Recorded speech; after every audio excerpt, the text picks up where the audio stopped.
Hi beautiful souls, it's Tan back here again today with you on this Astrology, Human Design and Gene Keys channel with another Synastry video, and this one is going to be probably one of the most important Synastry videos out there that you need to watch because it is about orbs in astrology. So if you are interested to get a Synastry reading from me, then you can head over to my website. I'll leave a link to that in the description box below as well as in the comment section. And stay tuned for any upcoming workshops that I'm hosting online or either in person in Amsterdam. Our last 2 workshops about the 7th house went so amazingly well. We had such a beautiful group of devoted souls that were ready to dive into shadow work, and it was just an amazing journey that we did together. So if you guys are interested in something like that, then stay tuned on the channel. So let's get started. So today's video is about something called orbs in astrology. So orbs are the mathematical distance between 2 planets in your birth chart the moment that you were born in your birth chart. In Synastry, it's going to be the mathematical distance between 2 planets from each person's birth chart. So, for example, so let's say one person has Sun at 0 degrees of Aries, and another person, when we're doing a Synastry chart overlay with, has Moon in 5 degrees of Aries. So here we will say the Sun and the Moon are conjunct because they're in the same sign with a 5-degree orb. We can also have orbs that exist between squares and trines and sextiles. So all the aspects in astrology will have orbs related to them to show us how close the planets actually are between 2 people. So this video will touch on the Synastry, not the composite chart or the birth chart, but of course, orbs also have to be used and are very important in birth charts and composite charts as well. So today we're going to talk about what is going to be the maximum orb that will make it so that that particular aspect still exists between 2 planets. So in my example, we have that 0 degrees Aries Sun and 5 degrees Aries Moon, right? That's a 5 degrees conjunction. But if let's say we have someone with a 0 degrees Aries Sun and somebody else with 20 degrees Aries Moon, now we do the math, we subtract them, and we have 20 degrees orb. That would no longer be considered a conjunction because it exceeds the maximum allowable orb for something to be conjunction, meaning that it is going to not really be felt. You may recognize each other as having similar qualities because in the conjunction it's the same sign. However, the energy is not being exchanged between the 2 planets anymore. So the further away the planets are from each other, the less energy is being exchanged. So 0 degrees orb with a conjunction, 0 degrees orb between 2 planets in a square, 0 degrees orb between 2 planets in a trine will be felt most. So the further away, the less it is felt. So today we're going to look at maximum orbs that I like to use in Synastry. This is my personal kind of take on this and what I like to use, and I hope that you guys find it insightful in some ways. So we're going to start with the conjunction. So when I look at conjunctions between inner planets, meaning Sun and the Moon, so let's do the Sun and the Moon first. So when I use the Sun and the Moon, the 2 luminaries in astrology, when they are conjunct with another inner planet, so that would be, Mercury, Mars, Venus, and I would include Jupiter in this case. So when the Sun and the Moon are conjunct to Mercury, Mars, Venus, Jupiter, I use a 10 degrees orb as a maximum. So let's say someone has a Moon at 0 degrees of Gemini and somebody else has Venus at 9 degrees of Gemini, 9 degrees orb, okay? That would be a conjunction. However, it's a very loose conjunction. So it will be felt less intensely than if someone has 0 degrees Gemini Moon and someone has 1 degrees Gemini Venus. That's an more intense conjunction. So when it comes to not the Sun and the Moon, so when it comes to your Mercury, Mars, Venus, and Jupiter being conjunct to each other, so for example, Mars conjunct Venus, Jupiter conjunct Venus, Mercury conjunct Mars, I use a maximum orb of around 8 to 9 degrees, depending on other things that might be involved in the chart. So somewhere around there will be felt as a conjunction, and of course, the further away, the less it is felt.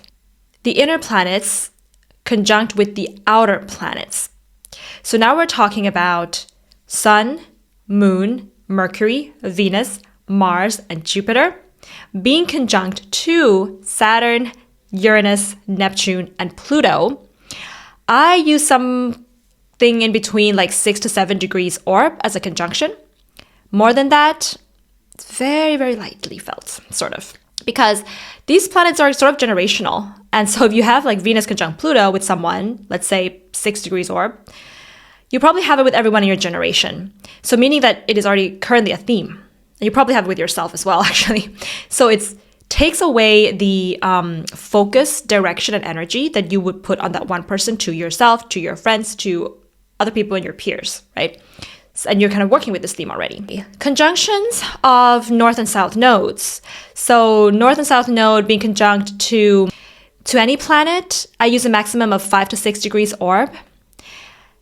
And again, with the north and south nodes are like really sensitive points. And so the closer they are, the more you're going to feel this. The further away, the less you're going to feel this. You know, like Sun conjunct someone's north node, 0 degrees orb. Bam! Versus Sun conjunct north node, 6 degrees orb, you know, less felt.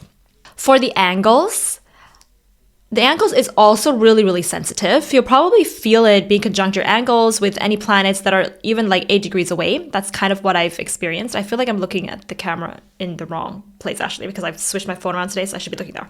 Sorry, guys, I'm here. So it's same with the angles. If someone's, Sun is going to be conjunct your angle, but it's 10 degrees versus 5 degrees versus 0 degrees orb, that's going to be like the spectrum of how intensely that will be felt. And I would use 8 to 10 degrees for the planets being conjunct to angles. Then there's also asteroids. So the main sort of larger asteroids like Chiron, Juno, Ceres, Pallas, Vesta, Lilith, asteroid Lilith 1181. So especially Juno and Lilith, because these are like relationally related asteroids, and Chiron as well. I use conjunctions that are about up to 3 to 4 degrees will still be considered a conjunction and can still be felt.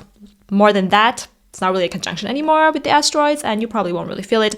But what I really love most about asteroids is when they are exactly conjunct, planets, points, north and south nodes, angles, they are very, very juicy spots that you uncover within your relationships.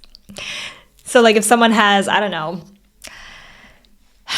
north node 1 degrees Gemini, and then somebody else has like Juno 1 degrees Gemini or 2 degrees Gemini, that's like, whoa, you got something pretty interesting going on there in terms of wanting to be life partners and things like that. Oh, and for smaller asteroids, so when we're looking at like really tiny, minuscule other small asteroids like Eros or Psyche, I would keep conjunctions 1.5 degrees maximum.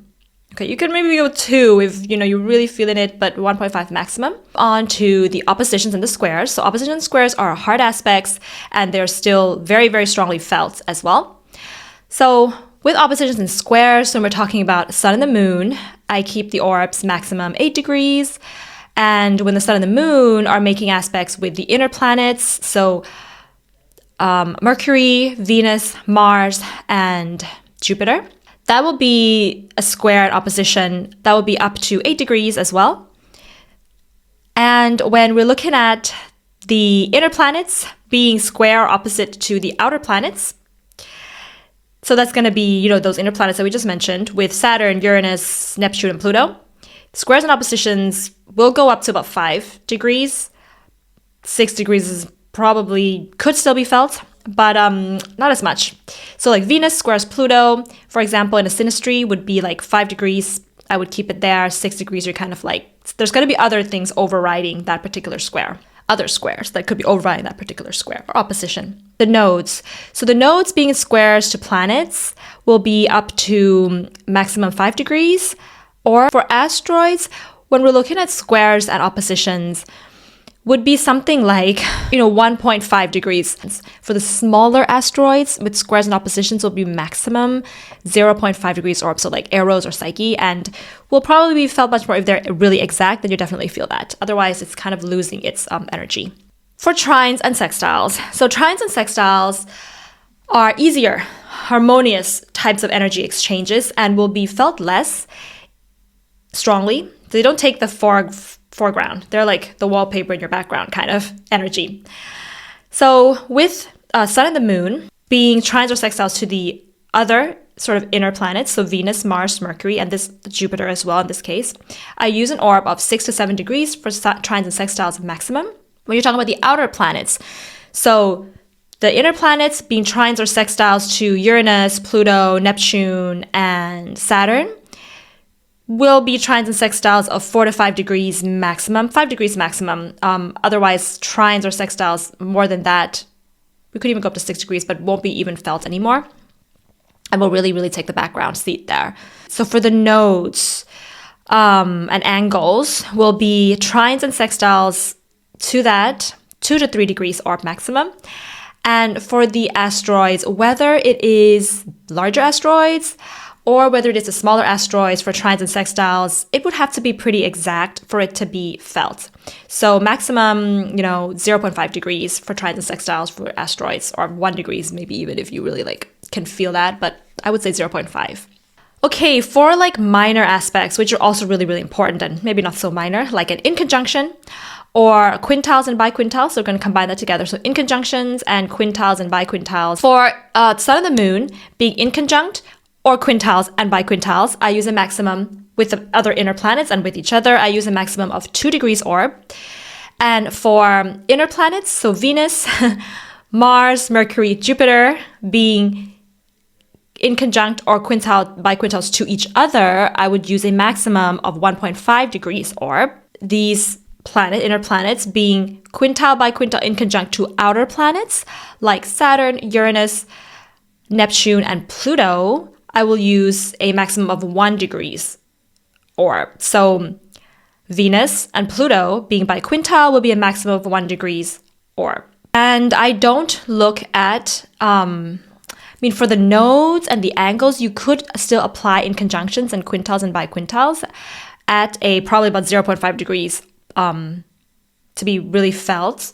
You could go up to 1 degrees maximum, but I wouldn't do anything more than that for it to really be felt.